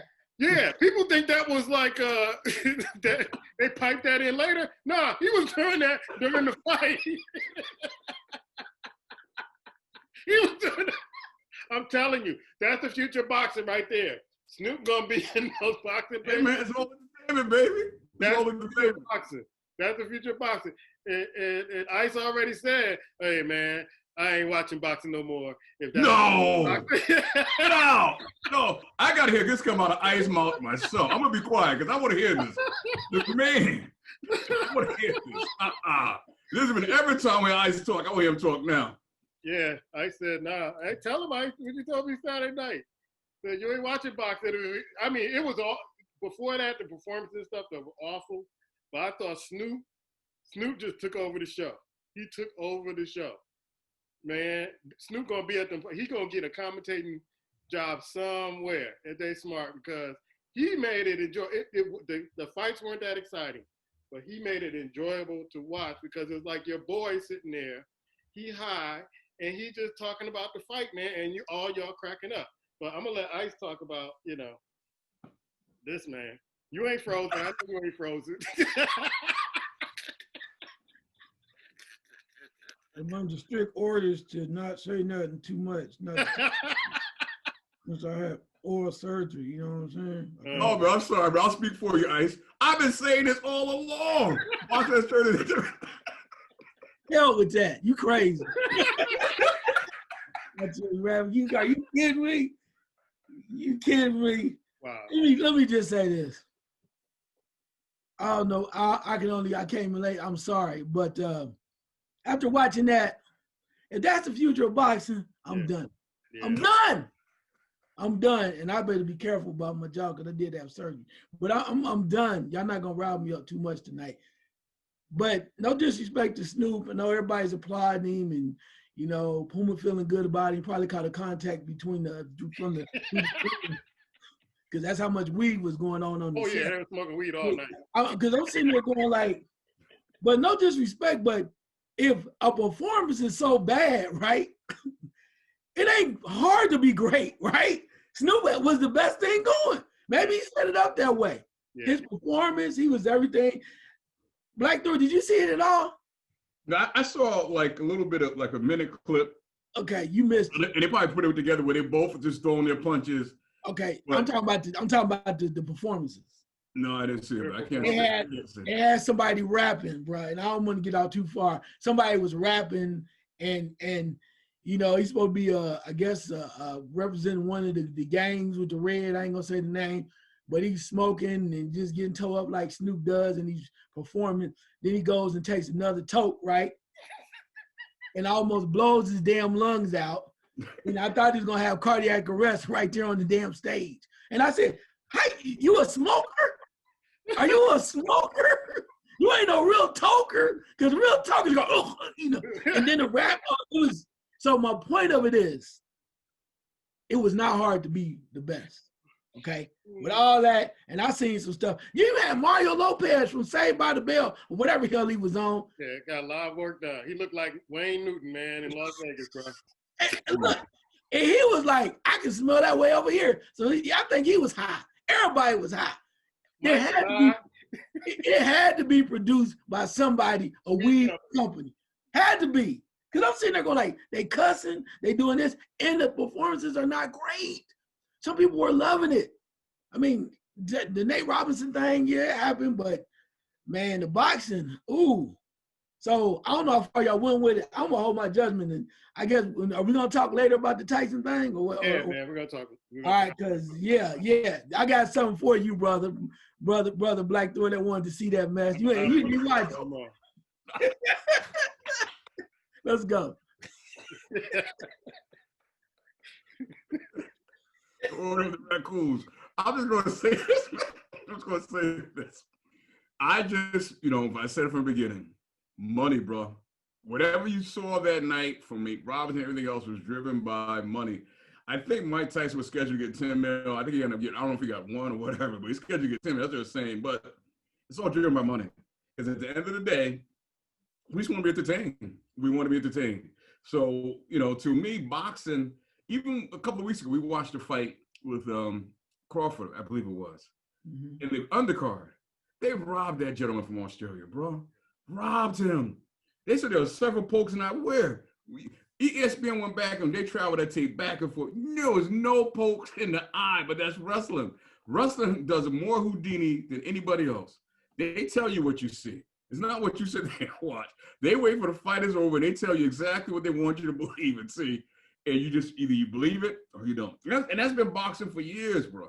Well, I will say the 2 undercard fights, like the first 3, mm-hmm. especially the first one, Gonzalez and Vasquez, that was a hell of a fight. That might be fight of the year.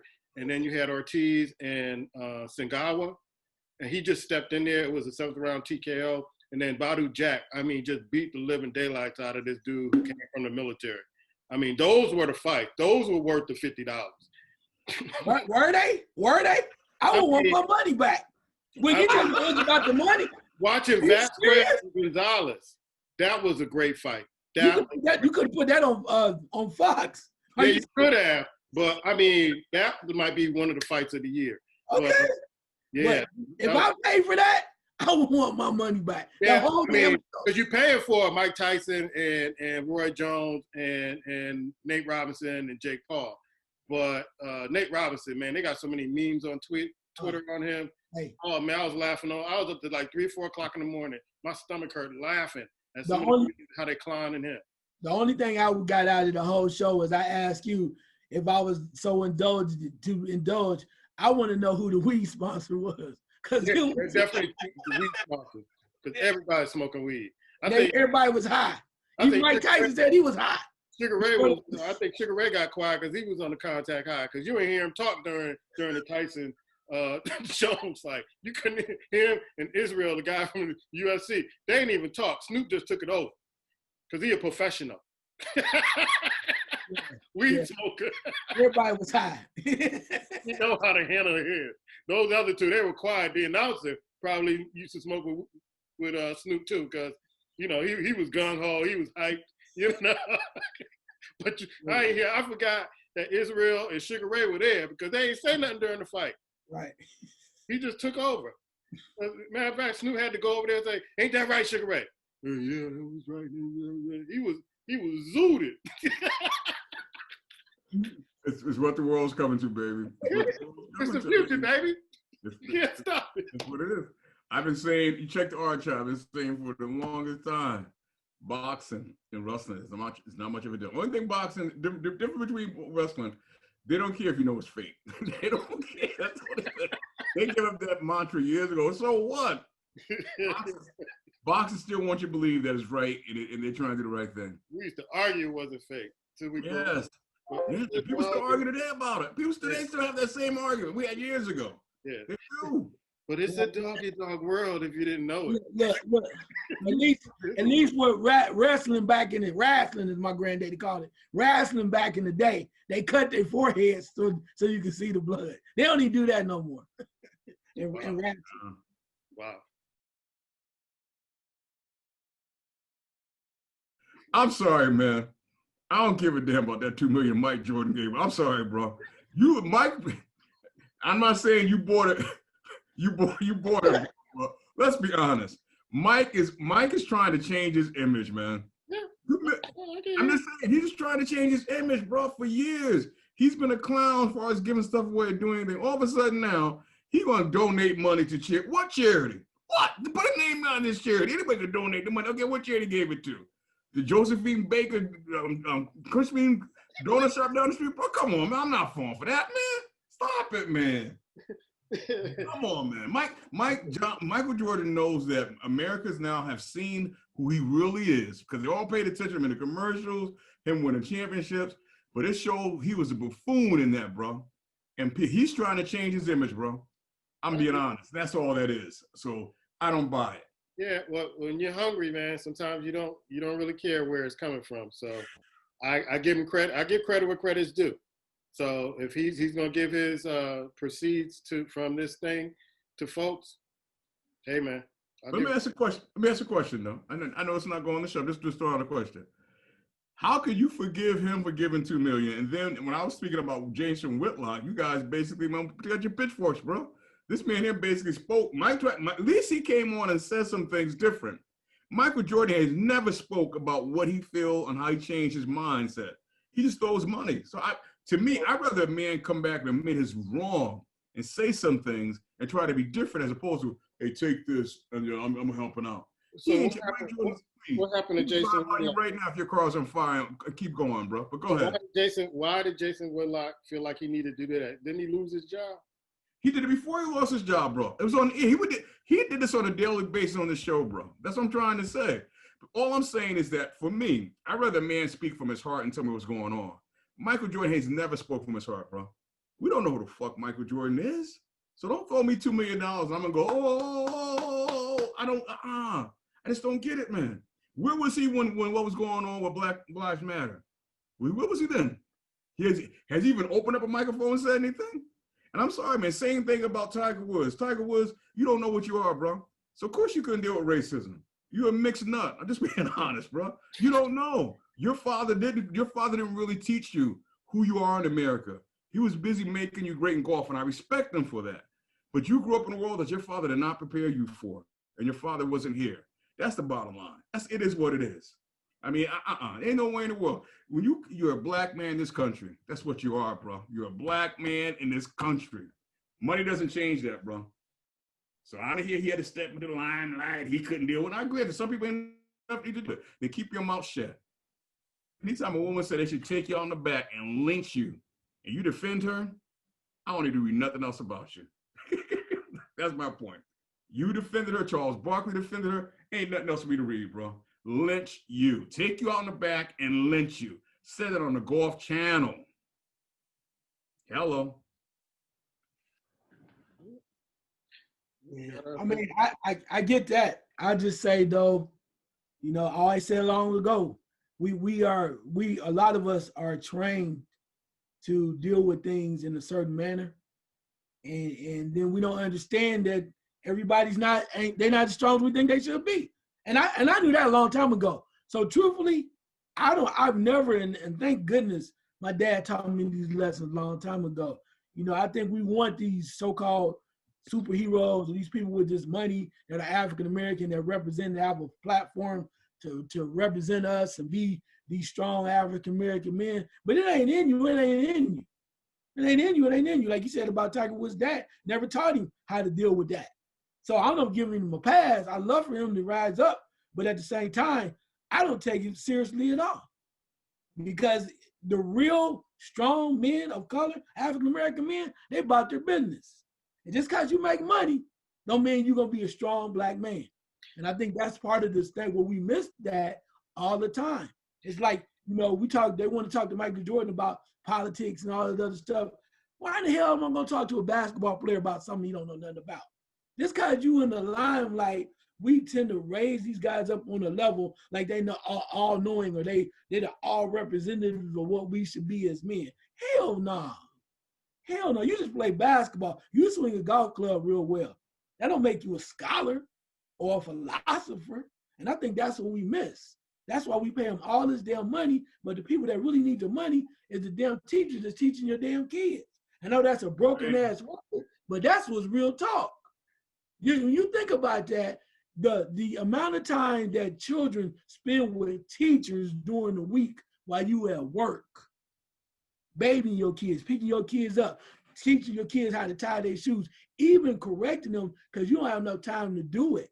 And now the teachers with this COVID stuff, the parents are finding out that their kids are mad. They're crazy as hell.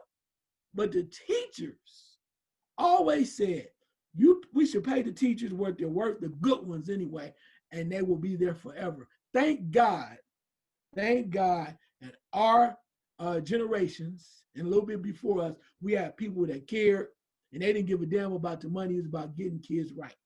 You know, PUMA, you and I talked about that when we was in college. One of our professors failed me in the class. And I'm like, damn, why you failed me? She gave me an F, niggas day. I said, I don't think I did F work. But it was the point of, she wanted to show me that it wasn't going to be easy. And she required me to take the class again from her, even though I tried to take it from somebody else. She made me come back through her way. And she made me earn my right, telling me and showing me that when you leave here, it's not going to be easy. So I'm just getting you prepared. And that's the best thing she could have done. She did me a major favor, and I came back and thanked her. That's what we had to do. We had to continue to teach our kids what's real and make them quality citizens and good people who believe in themselves. And that's why teachers deserve a lot more, especially the good ones. They deserve to be rewarded, man, because this shit here, bruh. You know what I always wondered, though? I always wondered if Tiger Woods' dad put that in him and built him like that. What you mean? That's the attitude Tiger Woods' dad had, the same one he has right now. I think so, bro. I think so. This goes back to, I can buy that. And I hear it. Everybody's not cut off for that. I do. But my point in saying that is that, you know, I believe Tiger Woods' father did that to an extent. You know, he married an Asian. I'm not saying because he married her, but that's part of it, bro. Let's be honest. He wasn't strong on the black tip. He wanted to kind of deny some of that. This is my personal opinion. All I'm saying is now, I'm just sick and tired of people making excuses for Tiger Woods. Right. That's all I'm saying. It's like now, you know, they want to, because he didn't stand up, you want to say, well, he's not cut off. We know you're not cut off for it, but stop making excuses for him. The man fell down. He got his ass kicked by his wife. He fell out of glory. It is what it is, bro. I'm tired of just seeing people just every time, give him a blanket to fall on. I'm sorry, bro. I don't care. If someone says some of the things that people said about him, he's never, at some point as a man, you stand up and you say something. Tiger Woods refuses to, because he always want to basically take care of the money that's coming in his hand. So no, he's not cut out for. He's not. He a lot of these cats aren't cut out for. I understand that, but all I'm saying is, and I love the undefeated, but they're coming at him now with a sorry perspective where he's not. But no, bruh, that's all I'm saying. Don't try to sell me now to feel sorry for him, because everything I do, I judge everybody in their own personal merit. If his merit says this, I'm judging him on that. I'm not looking at him and go, oh, well, he's not mid. No. When Tiger Woods was hitting undefeated, nobody else black wasn't saying, well, you know, he's not cut out for it. You was too busy watching him in his glory. Now you feel sorry for him because he can't be what he wants to be. He's been trying for years and for failing. So forgive me for saying I'm not going to feel sorry for him. And part of it's because he doesn't know who he really is. He doesn't. Tiger Woods has no clue who he is, bro. Everything he does is manufactured. He went over and married a woman the first time. He didn't even know, bro. He didn't even know her. He had no clue who she was. Everything's manufactured for Tiger Woods to basically be successful. Michael Jordan's another one. So I just don't fall for it. That's all I'm saying. I just don't fall for it. I just don't. Because to me, either you stand for something or you fall for anything. Show me the minute they stand for something, and I'll be happy to have that conversation. They don't. They just don't stand for it. And they don't have to be a spokesman for black people or nothing. But sometimes open your mouth, stand for something. Nothing. No, just throw money in. That's the old-fashioned black way of doing things, bro. I give them some money, I feel better about it. Yeah, people benefit from it, but you ain't done nothing, in my opinion.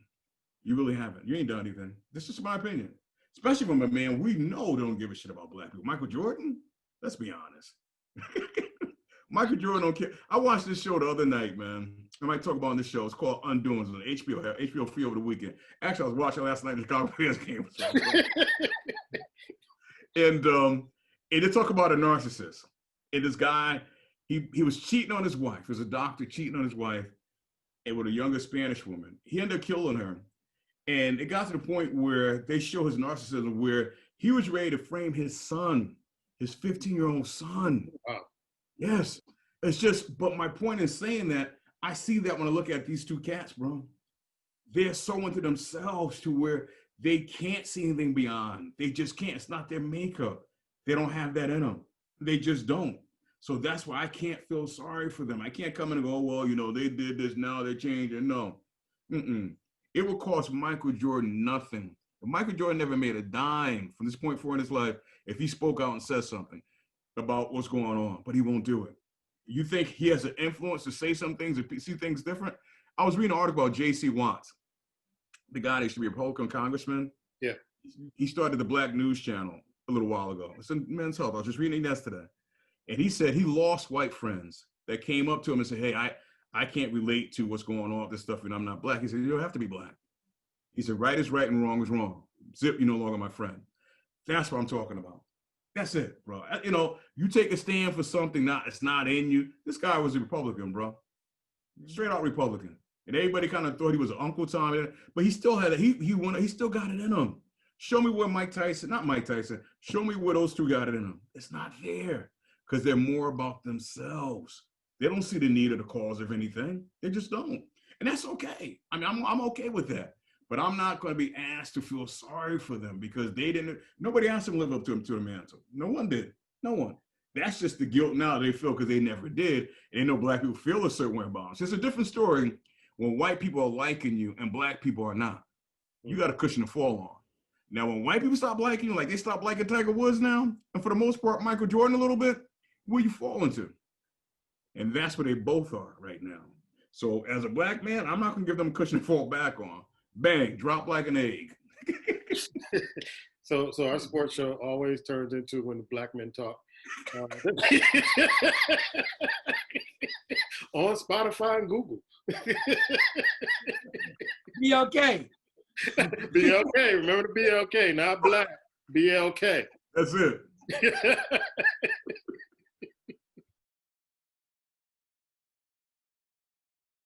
I'm not worried, man. I read earlier where Baltimore was thinking about striking and not playing this game, bro. Really? Yeah, I read earlier. Technically, the NFL, they're screwed. They had, the player union sign off when they started this season that they would not do a player strike based on, what's going on. Mm-hmm. NFL will call the season off. But I understand what they're saying. You all their players just came down with COVID. How are you gonna have them come out and play and expect them to play a game on Tuesday, bro? That's ridiculous, man. Yeah. I mean, and what they did to the Denver. They're talking about the NFL, like I don't care. Exactly, it's true, but you can't. And what they did to the Broncos yesterday was criminal. I think they're trying to show. Really kind of teach the Broncos a lesson. Remember I was telling you earlier this year, a buddy of mine who knows the family of a player, I can't get the player's name, we talked offline about it, and he was saying they were not adhering to the protocols at all. And that one particular father was saying that if it was his way, he would have told his son, don't play this year. Because the way they were carrying on like it was nothing going on. Mm-hmm. Now they getting caught up. I think that they knew about it, and they're like, you know what? You playing. I understand that, but I don't know, man. It's just from a fan perspective, you can't always talk about, this one thing the NFL does talk about quite a bit for the fans and da-da-da-da-da. And we know that's a bunch of garbage. That's really honest for the most part. Yeah. But you can't put a product on the field like that, like you did yesterday. You just can't do it, bro. And that's what I'm about the Ravens game. the product itself, it's not even, if that's the case, call it a draw or whatever, but to put them on there with a non-starting quarterback, a receiver playing quarterback, come on, man. I mean, that right there. They told them up front, y'all got to take precautions and y'all got to make plans in case your positions are down with this virus. You got to make plans. John Elway. That's all I'm gonna say. John Elway. Okay, I hear you. I just think that early in the season, you were giving certain teams chances to reschedule, move back, or whatever. And even like we look at the Ravens now, their quarterback, their 2 running backs, all these players. Like even if let's just say, like 20 players. Yes. What type of team you think they can put out on the field? And I understand. You told players to take precautions, and I totally get that. But for the game's sake, bro, what type of game do you expect them to put to be as a product tomorrow? You've been saying this. They don't. No, they don't. They don't care. Like I said, the commission will come down to the picks. I should have granted a pass on that pick. Not even a pick. Not even consideration. We ain't put no protocols.